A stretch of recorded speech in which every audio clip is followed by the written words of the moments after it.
T20 ലോകകപ്പിന്റെ super 8-ന് മുൻപ് 2 reserve താരങ്ങളെ ഇന്ത്യ നാട്ടിലേക്ക് മടക്കി അയക്കുമെന്ന റിപ്പോർട്ടുകൾ കഴിഞ്ഞ ദിവസം പുറത്തു വന്നിരുന്നു. ഇതിന് കാരണം അച്ചടക്ക നടപടിയാണെന്നും അഭ്യൂഹങ്ങൾ ഉയർന്നു.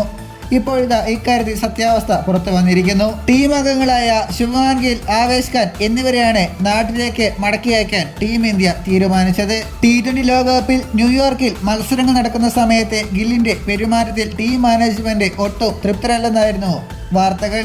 ഇന്ത്യൻ നായകൻ രോഹിത് ശർമ്മയുമായിട്ടുള്ള ഗില്ലിന്റെ ബന്ധം വഷളായെന്നും ഗിൽ രോഹിത്തിനെ ഇൻസ്റ്റഗ്രാമിൽ അൺഫോളോ ചെയ്തെന്നും സമൂഹ മാധ്യമങ്ങളിൽ കിംവദന്തികൾ പരന്നു. ശുഭ്മാൻ ഗിൽ അച്ചടക്ക നടപടിയുടെ ഭാഗമായിട്ടാണ് നാട്ടിലേക്ക് മടങ്ങുന്നതെന്ന തരത്തിലുള്ള വാർത്തകൾ തെറ്റാണെന്ന് കഴിഞ്ഞ ദിവസം ഇന്ത്യ ടുഡേ സ്ഥിരീകരിക്കുകയുണ്ടായി. ഗില്ലിനെതിരെ അച്ചടക്ക നടപടികളൊന്നുമില്ലെന്നും അദ്ദേഹത്തിന്റെ പ്രവൃത്തികളിൽ ടീം മാനേജ്മെന്റിന് അതൃപ്തിയുണ്ടെന്ന തരത്തിൽ വന്ന വാർത്തകൾ അടിസ്ഥാന രഹിതമാണെന്നുമാണ് ദേശീയ മാധ്യമങ്ങൾ റിപ്പോർട്ട് ചെയ്യുന്നത്.